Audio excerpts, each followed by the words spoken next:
Hola a todos, bienvenidos al segundo episodio de Aletos. Mi nombre es Ana María Zuluaga y el día de hoy quiero comenzar agradeciendo a las jugadoras de la Selección Colombia Sub-17 por su paso a la final del Mundial que se encuentran disputando en India. Son el primer equipo de fútbol colombiano que llega a la final de un Mundial y eso tiene un mérito enorme. Agradecerlos no solamente por eso, sino poner el fútbol femenino en la órbita y por demostrarle al mundo que las mujeres tenemos una capacidad increíble para jugar al fútbol. El día de hoy vamos a empezar igual que el capítulo anterior, con 4 segmentos. El primero con el que vamos hoy es la curiosidad.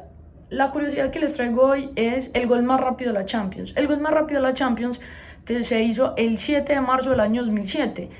El gol lo hizo el holandés Roy Mackay a los 10.1 segundos de iniciado el partido entre el Bayern Múnich y el Real Madrid. Este partido es muy importante porque era el partido de vuelta en la fase de octavos de final y pues no solamente fue el gol más rápido en la historia de la Champions, sino que también les sirvió al conjunto bávaro para la remontada contra el Real Madrid y pasar así pues a cuartos de final. En cuanto al tema de derecho deportivo que les traigo el día de hoy, traigo un tema supremamente conocido en el mundo del deporte y es el dopaje. Ha habido a lo largo de la historia diferentes deportistas sancionados por dopaje. Los casos más recordados pueden ser los de Lance Armstrong, el ciclista estadounidense ganador de 7 Tours de Francia, María Sharapova, la tenista rusa ganadora de 4 Grand Slam, Alberto Contador, ciclista español, ganador de 3 Tours de Francia, 3 Vuelta a España, 2 Giros de Italia, Maradona, campeón de la Copa del Mundo México 86 con la selección argentina, Marianne Jones, atleta estadounidense ganadora de 5 medallas olímpicas en Sydney 2000, y nos podríamos quedar todo el video hablando de deportistas que a lo largo de la historia han sido marcados por este fenómeno. Lo que estos deportistas tienen en común es que utilizaron una sustancia o un método prohibido para mejorar su rendimiento. Pero es importante que hoy nos detengamos a explicar algunos conceptos sobre el tema. En primer lugar, determinar qué es el dopaje. De acuerdo con la Agencia Mundial Antidopaje, que es técnicamente la agencia que se encarga de decir qué es dopaje, cuáles son las sustancias o métodos prohibidos, cuáles son las sanciones por incurrir en dopaje, el procedimiento para sancionar por dopaje. Para esta agencia el dopaje es, en pocas palabras, la comisión de una o varias infracciones a las normas antidopaje. El concepto, esta definición no nos aporta nada y honestamente nos vamos a atrever a concluir que el dopaje es el uso de sustancias o métodos prohibidos para mejorar el rendimiento deportivo. ¿Que quién determina esas sustancias o métodos prohibidos? Pues la Agencia Mundial Antidopaje. Hay que tener en cuenta que el dopaje cobra mucha importancia en el mundo del deporte porque está directamente relacionado con la salud. Si bien los deportistas profesionales o de alto rendimiento pueden tener en sus equipos a médicos que puedan tener el control sobre la forma en la que se les van a suministrar las sustancias o métodos prohibidos, pues existe un porcentaje muchísimo más alto de deportistas que tienen el sueño de llegar a ser profesionales o de alto rendimiento que no están acompañados en la misma medida y ocurren lesiones, enfermedades e incluso la muerte, en muchos casos la muerte. Si bien el dopaje y todo el tema del dopaje es para encontrar a todos aquellos deportistas que están haciendo trampa y que son tramposos y como son conocidos en el mundo del dopaje, el trasfondo de todo esto es la salud. Por ejemplo, en España el tema del dopaje es un tema de salud pública. Para que aterricemos un poco el tema, pues ya a grosso modo sabemos qué es el dopaje, pero hemos estado mencionando mucho las palabras sustancias o métodos prohibidos, pero ¿qué son? Bueno, a ver, las sustancias son todos esos medicamentos que ingresan al organismo del deportista y que la Agencia Mundial Antidopaje, de la que hablamos ahorita, hace 3 listas. Una lista es de las sustancias que están prohibidas en todo momento, otra lista es de esas sustancias que están prohibidas en competición y otra lista es de esas sustancias que están prohibidas en ciertos deportes. Por ejemplo, está prohibido utilizar siempre agentes anabolizantes. En pocas palabras, esteroides. ¿Por qué están prohibidos? Porque los agentes anabolizantes lo que permiten es el crecimiento, pues aceleran el crecimiento de los tejidos y los deportistas lo utilizan principalmente para aumentar la masa muscular y el almacenamiento de energía. Entonces, si en alguna muestra de control antidopaje aparece el rastro de un esteroide, ese deportista tiene un 99.9999% de probabilidades de ser sancionado por dopaje. Por otra parte, una buena forma de explicar qué es un método prohibido es contando la historia de un médico español famoso por el tema del dopaje, y es el señor Eufemiano Fuentes. Este señor se hizo todavía más famoso por una operación que se realizó en España con el nombre de Operación Puerto.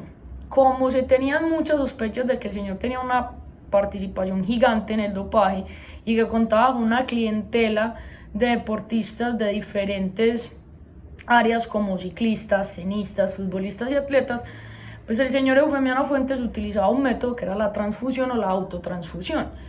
Tan es así pues que al señor le incautaron 185 bolsas de sangre y 39 bolsas de plasma. ¿Cómo funciona ese método de la autotransfusión o de la transfusión de sangre? Pues a ver, le sacan sangre al deportista, lo almacenan en unas bolsas y esas bolsas se guardan, y con posterioridad se le realiza una autotransfusión. ¿Qué quiere decir eso? Que se le vuelve a ingresar pues esa sangre que estaba guardada en bolsas al deportista. Se preguntará uno, pero pues, ¿qué efectos tiene esa transfusión o autotransfusión? Principalmente aumenta la masa de glóbulos rojos. Al aumentar esto, pues se permite que se transporte más oxígeno a los músculos, y eso se traduce en ¿qué? En mayor resistencia. Entonces, ya conocemos qué es el dopaje, qué son las sustancias y métodos prohibidos, pero hay un punto crucial, y es cómo se llega a saber que un deportista utilizó el dopaje para mejorar su rendimiento. Y pues aquí entra a jugar un papel muy importante los controles antidopaje. Los controles antidopaje se pueden realizar por fuera de competencia, dentro de competencia, y son de dos modos: pueden ser de orina o de sangre, y tienen una cronología, como unos puntos a seguir para el control antidopaje. ¿Cuáles son? El primero es que al deportista se le va a presentar un agente antidopaje y le va a decir como: hola, mucho gusto, mira, esta es mi escarapela, yo soy el agente antidopaje y me vas a tener que acompañar a esta sala porque fuiste seleccionado para un control antidopaje. Entonces ese agente se lleva prácticamente de la manito, tipo así como la enfermera que entró por Maradona en el Mundial de Estados Unidos a sacarlo desde la mitad de la cancha. No funciona así realmente, es un poco más discreto realmente, pero bueno, digamos que para el evento de ejemplificarlo sirve la imagen mental. Entonces lo llevan hasta una sala, todo el tiempo acompañado de la gente, y cuando lo van a llevar a esa sala, la deportista o el deportista no puede bañarse, no puede ir al baño. Cuando llega la gente, se van derechito a la sala. En esa sala el deportista tiene prohibido usar celular, no puede tomar fotos, no puede grabar videos, nada. Cuando el control es de orina, ¿qué es lo que se hace? Bueno, el agente lleva al baño al deportista. Cabe hacer la aclaración que la gente debe ser del mismo sexo que el deportista, y ahí en presencia de la gente le entregan un tarro, y el deportista debe descubrirse hasta las rodillas y llenar ese tarro que le entregan con orina. Cuando ya tiene el tarro lleno con orina, le presentan como otros tarros que están marcados con una A y una B. El tarro que él llenó con orina debe vertir la mitad en el tarro A y la otra mitad en el tarro B. Eso se presenta, se guarda y se lleva a un laboratorio para que se analice la muestra. Aquí hay un dato: la muestra que se analiza es la muestra que está en el tarrito con la letra A, y la muestra que está en el tarrito B se va a guardar por si se requieren análisis posteriores.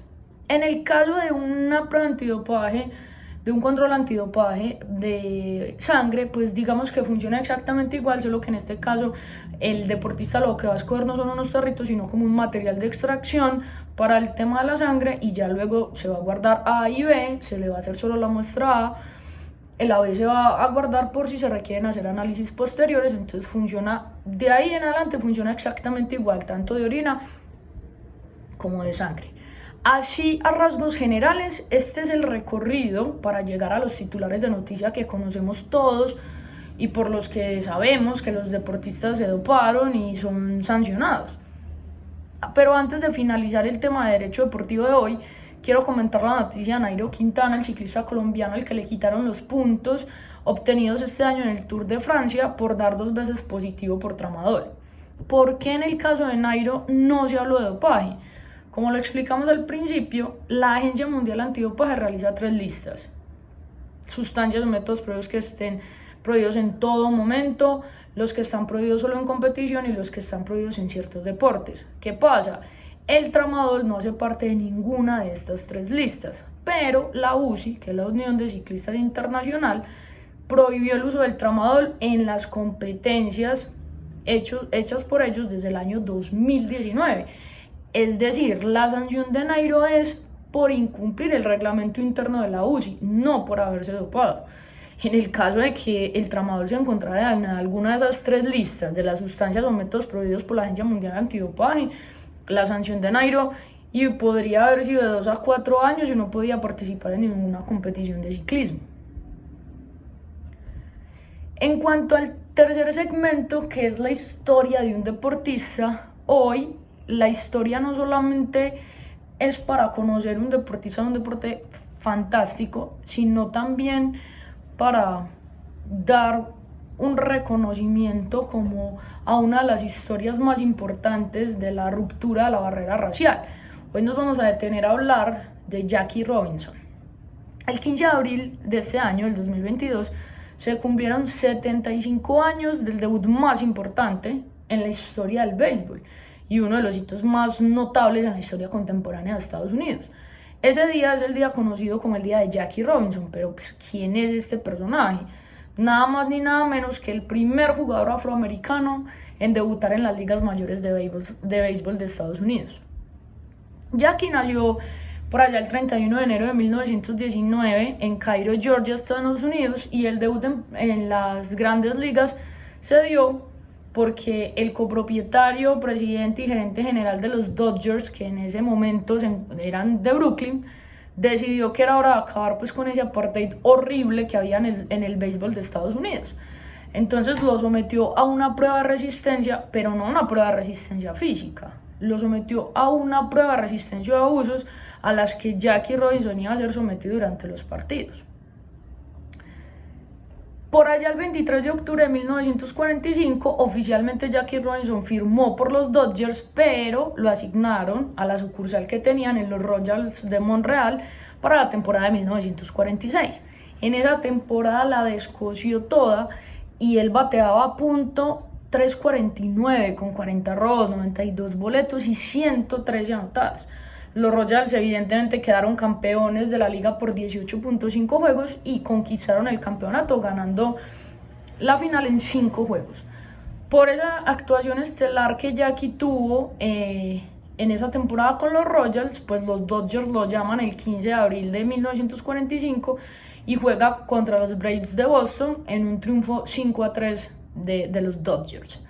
Jackie Robinson llegó a la final de la Serie Mundial con los Dodgers en 1947, 1949, 1952, 1953, pero desafortunadamente en su camino se cruzaron los New York Yankees y perdieron todas las finales de la Serie Mundial. Eso sí, como todo en la vida, tuvo una revancha y en 1955 derrotaron precisamente a los Yankees en 7 juegos y quedaron campeones de la Serie Mundial.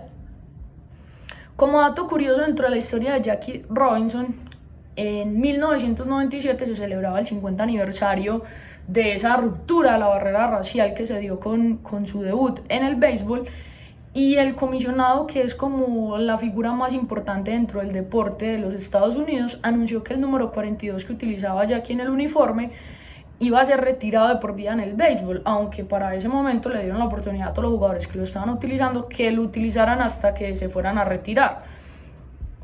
Pero ya en la actualidad nadie en béisbol puede utilizar el número 42 y esa es la razón, Jackie Robinson. Y para finalizar el día de hoy vamos con la noticia random, que está titulada como la Batalla de Santiago. La Batalla de Santiago es un partido de fútbol que se jugó el 2 de junio en 1922, Mundial de Chile, que es conocido como el partido más violento en la historia de los mundiales y fue lo que provocó que se crearan las tarjetas amarillas y rojas. El partido se jugó entre Italia y Chile en el Estadio Monumental de Santiago de Chile. El estadio estaba repleto, había 66.000 hinchas y era clave pues porque daba el paso a los cuartos de final.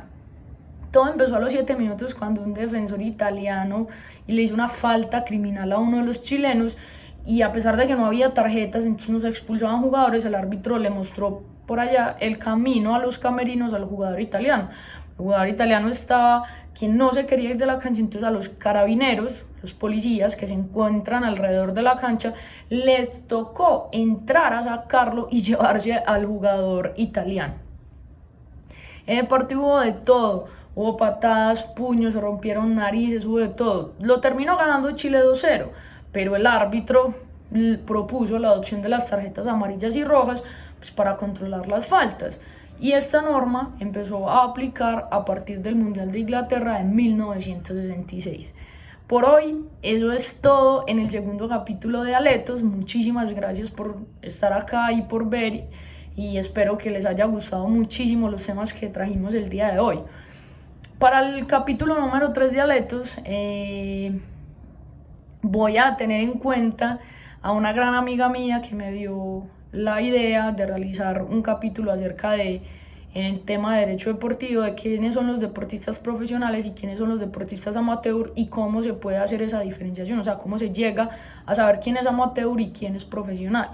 Gracias a la noticia muy famosa que anda rondando desde la semana pasada del presidente de la Federación Colombiana de Fútbol, Yesurum, en la que afirmó que a las jugadoras de la Selección Colombia Sub-17 no se le otorgaban premios porque ellas eran jugadoras amateurs y no profesionales. Entonces, en una semana nos encontramos con este tema. Muchísimas gracias por estar acá, por escucharnos, y espero que lo hayan disfrutado mucho.